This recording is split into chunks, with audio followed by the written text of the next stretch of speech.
AI व cross करने के बाद यदि आपकी जो गाय भैंस है वह गर्भ नहीं ठहर पा रही है, बार बार रिपीट हो रही है, तो आप जब भी एआई करवाते हैं यानी एआई करवाते हैं या नेचुरल क्रॉस करवाते हैं, तो उसके बाद आप अपनी जो गाय भैंस हैं उनको ये 2 इंजेक्शन लगवा दो। आपकी गाय भैंस वह गर्भ ठहर जाएगी। यदि आपको बार बार रिपीट हो रही है, कई बार आपने यही करवा ली या कई बार आपने नेचुरल क्रॉस करवा लिया काऊ बुल या बफेलो बुल से, फिर भी रिपीट हो रही है, या कई बार आपने देखा गया कि आप अपने पशुओं की जिस प्रकार से जो सफाई भी करवा ली है बच्चेदानी की, फिर भी रिपीट हो रही है, या किस तरह की स्थिति है, तो भी आप उस तरह की सभी स्थिति में आप उन इंजेक्शनों का उपयोग आप अपने वेटरनरी से करवा लें और आप अपने पशुओं को गर्भ ठहरा सकते हैं। अन्यथा आप बहुत ज़्यादा समय ले लेते हैं, बहुत ज़्यादा समय निकल चुका होता है, उस स्थिति में पशुपालक को बहुत भारी ज़्यादा नुकसान उठाना पड़ता है। तो जब भी इस तरह की स्थिति में बता रहा हूँ तब देखने को मिले, तब ये इंजेक्शन आप उन पशुओं को जब भी आप करवा रहे हैं क्रॉस या तुरंत आप उन पशुओं को लगवा लें और बेटर रिजल्ट आप अपने पशु में देखने को मिलेगा। वीडियो जरूर लंबी हो सकती है, लेकिन स्किप करके मैं देखना, पूरा देखना। इस चैनल पर अभी नए आए या पहली बार जुड़े हैं तो पहली बार चैनल को जरूर सब्सक्राइब कर लें, साथ में बेल आइकन और ऑल वाला ऑप्शन दबाएं। आपको पता है कि यहाँ पर सही जानकारी के साथ वीडियो दी जाती है। आते आप वीडियो को जरूर लाइक किया करें और दोस्तों के साथ इस चैनल की वीडियो जरूर शेयर किया करें, ताकि उन्हें भी प्रॉपर नॉलेज इस चैनल के माध्यम से मिले। देखो, जब भी यदि आपकी जो एआई है या नेचुरल क्रॉस यदि आप करवाते हैं या आपकी जो गाय भैंस बार बार रिपीट हो रही है, कहने का मतलब कि यदि आपकी गाय भैंस बार बार रिपीट हो रही है, 2 से 4 बार आपने यही करवा ली है या 4 से 5 बार आपने नेचुरल क्रॉस करवा लिया है, आपका पशु साफ एकदम सही डिस्चार्ज दे रहा है, आपको लग रहा है कि किसी तरह का कोई इन्फेक्शन नहीं है, फिर भी रिपीट हो रहा है, तो आप इसका उपयोग कर सकते हैं। यदि आपका पशु जिस प्रकार से आपने इस तरह की दिक्कत थी या किसी तरह का कोई नुकसान था, तो उस तरह की स्थिति में आपने उनको कई तरह की जो इंजेक्शन है वह आप उन पशुओं को लगवाए, जिस प्रकार से स्थिति में गर्भ ठहराने के लिए या अदर इस तरह की स्थिति में, तो भी आप उन इंजेक्शनों का उपयोग आप अपने पशुओं में कर सकते हैं।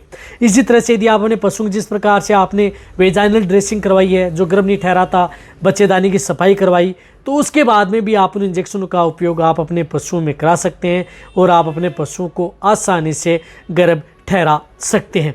तो देखो, कभी भी आप इस तरह की स्थिति में, एक तो सबसे ज़्यादातर जो आपने पशु में दिक्कत होती है वह होती है मिनरल्स डेफिशिएंसी। तो एक तो जो मैं इसके अंदर ऐड नहीं कर रहा, एक तो आप अपने पशु की डिवर्मिंग करानी है। देखो, डिवर्मिंग आप उन पशुओं की ज़रूर करवानी है जो पशु बार बार रिपीट हो रहा है, गर्भ नहीं ठहरा है।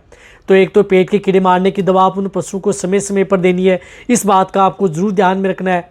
और एक आप अपने पशु को मल्टीविटामिन एंड मिनरल्स कि चाहे आप मिनरल मिक्सर पाउडर खिलाएं, चाहे मिनरल्स की टेबलेट व बोलस दें, वह आप उन पशुओं को यदि इंजेक्टेबल भी लगवा रहे हैं तो भी आप उन पशुओं को वह चीज़ें ज़रूर देनी है। क्योंकि कई बार क्या होता है कि जो मिनरल्स की डिफिशिएंसी होती है उसकी वजह से आपका पशु गर्भ नहीं ठहर पाता है। तो यदि आपके पास यदि आप कंटिन्यूटी मिनरल मिक्सर दे रहे हैं तो कोई दिक्कत नहीं है, 50 से 100 ग्राम, तो इसमें आपको अलग से कोई मिनरल मिक्सर की टेबलेट देने की जरूरत नहीं है। या आप अपने पशु को जो मिनरल्स की टेबलेट दे रहे हैं गर्भ ठहराने के लिए, तो भी और भी अच्छी बात है। चाहे आपका पशु हीट में आने से पहले भी दे सकते हैं, और जब भी आप एआई नेचुरल क्रॉस करवाते हैं तो उसके बाद में भी आप उनका उपयोग कर सकते हैं। तो ये चीज़ें तो आपको नॉर्मल है, सभी पशुपालक हैं, इन चीज़ों को तो ध्यान में रखना है, उन पशु में करना ही करना है। रही बात जो मैं चीज़ें बता रहा हूँ, आप अपने पशु को जिस प्रकार से आपने फर्स्ट पर यही करवा रहे हैं तो उस स्थिति में भी कर सकते हैं। ऐसा नहीं है कि आपके पशु में दिक्कत खड़ी करेंगे, उस स्थिति में भी आपके पशु में अच्छे चांस मिलते हैं। तो इसके लिए एक तो आपके पशु में जैसे गर्भ नहीं ठहर पाता है, उसमें डिलेड ओव्यूलेशन है, यानी ओव्यूलेशन की प्रक्रिया वह देरी से होती है। आप जब एआई कर देते हैं या नेचुरल कर देते हैं, लेकिन आपके पशु में जो ओव्यूलेशन की प्रक्रिया है वह देरी से हो रही है, तो वहाँ पर क्या होता है कि आपका पशु कंसीव नहीं हो पाता है उस स्थिति में, यानी टाइमिंग सही नहीं होने से, ओव्यूलेशन की प्रक्रिया में देरी होने से आपके पशु में गर्भ नहीं ठहर पाता है। तो डिलेड ओव्यूलेशन को कंट्रोल करने के लिए आपको इसमें जो हार्मोनल का इंजेक्शन आता है वह इंजेक्शन आप अपने पशु को उपयोग करें, जिसके अंदर आता है बुसेरेलिन एसीटेट, यानी बुसेरेलिन साल्ट का जो इंजेक्शन आता है वह इंजेक्शन आप अपने पशु में कर सकते हैं। तो बुसेरेलिन साल्ट के बहुत इस तरह की कंपनियों के इंजेक्शन आते हैं, जिस प्रकार से इंटास का गायनारिस आता है उसका भी उपयोग कर सकते हैं, उसके अंदर भी ये साल्ट आता है। केरस का एसोर्ड आता है, उसमें भी उपयोग कर सकते हैं। रिसेप्टाल आता है, उसमें भी कर सकते हैं। मेनकाइंड का ओलेंटा आता है, बहुत इस तरह की कंपनी आती हैं जिसके अंदर ये इंजेक्शन आता है। तो ये इंजेक्शन सिर्फ और सिर्फ आपको 2.5 ml, यानी 2.5 ml ये इंजेक्शन आप एआई व नेचुरल क्रॉस करवा रहे हैं उस समय आपको देना है। 2.5 ml से ज़्यादा आप इस इंजेक्शन की डोज एक साथ उस समय आपको नहीं देनी है। यदि आप एआई व नेचुरल क्रॉस के साथ लगवा रहे हैं तो उस स्थिति में आप डायरेक्ट आईवी इंट्राविनस, यानी डायरेक्ट आपको खून में ये इंजेक्शन लगाना है, यानी डायरेक्ट वेन में, नस में ये इंजेक्शन लगवाना है। और यदि आप जिस प्रकार से इंट्रामस्कुलर लगा रहे हैं तो आप 4 से 5 घंटे पहले आप ये इंजेक्शन लगवा लें और फिर आप अपने पशु की ईआई व नेचुरल करवा लें। तो कहने का मतलब है कि डायरेक्ट वेन नस में लगा रहे हैं तो आप ईआई के साथ लगवा सकते हैं, जैसे पहले इंजेक्शन लगा दिया और उसके तुरंत बाद आप ईआई करवा लें या नेचुरल क्रॉस करवा लें काऊ बुल या बफेलो बुल से।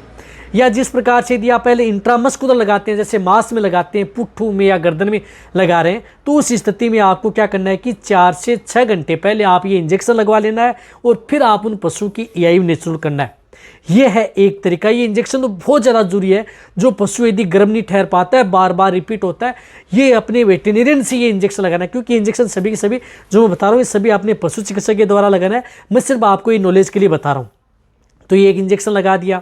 मल्टीविटामिन मिनरल्स के जो पाउडर हैं, टेबलेट हैं, वो आप अपने पशु के चल ही रही हैं। इनके साथ आपके पशु में जिस प्रकार से बार बार दिक्कत यदि आपके पशु में देखने को मिली, तो इस स्थिति में क्या होता है, कई बार जो एस्ट्रोजन है, प्रोजेस्टेरोन है, इस तरह का लेवल है आपके पशु में अप डाउन होता रहता है। कई बार क्या होता है कि यदि आपके पशु में एस्ट्रोजन का लेवल है वह बढ़ा ही रहता है, डाउन नहीं हो पाता है।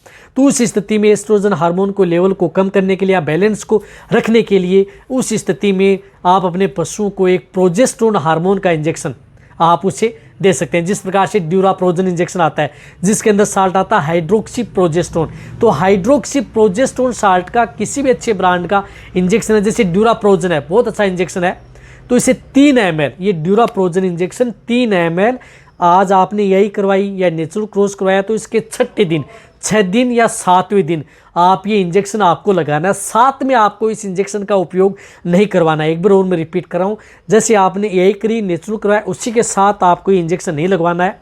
ये इंजेक्शन आपको 6वें दिन या 7वें दिन आप अपने वेटेरिनर को बुलाएं और ये 2 से 3 ml, ज़्यादा बॉडी वेट है तो 3 ml इंट्रामस्कुलर यानी मांस में ये इंजेक्शन पशु को लगता है। तो पुट्ठों में भी लगा सकते हैं या गर्दन में भी लगा सकते हैं। तो 6-7वें दिन आप ये हार्मोन का इंजेक्शन उन पशु को लगवा लें, जिससे क्या होता है कि कई बार आपका पशु जैसे जल्दी रिपीट हो जाता है, 20-21 दिन में आपके पशु जिस प्रकार से प्रक्रिया सब हो जाती है, यानी ओव्यूलेशन सब प्रक्रिया हो गई, नीचे फर्टिलाइजेशन भी हो गया, जाइगोट भी बन गया, और रही बात कई बार जो आपका पशु फिर वापस हीट में आ जाता है, तो वह समस्या आपके पशु में नहीं होने देता है, हार्मोन के बैलेंस को भी कंट्रोल करता है। तो ये इंजेक्शन भी आप उन पशु को लगाना है। लेकिन एक और बताना चाहता हूँ कि इंजेक्शन क्या करता है कि आपके पशु में दूध की मात्रा वह जरूर थोड़ी कम करता है।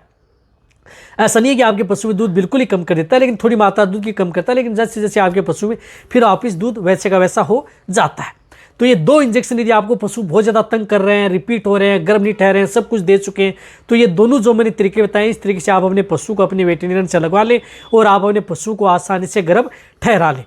तो वीडियो जितना होता है लेकिन ये इंजेक्शन उन्हीं पशु को लगाना है जो आपका पशु यदि सही डिस्चार्ज दे रहा है, किसी तरह की बच्चेदानी में इन्फेक्शन नहीं है या किसी तरह का बच्चेदानी में संक्रमण नहीं है।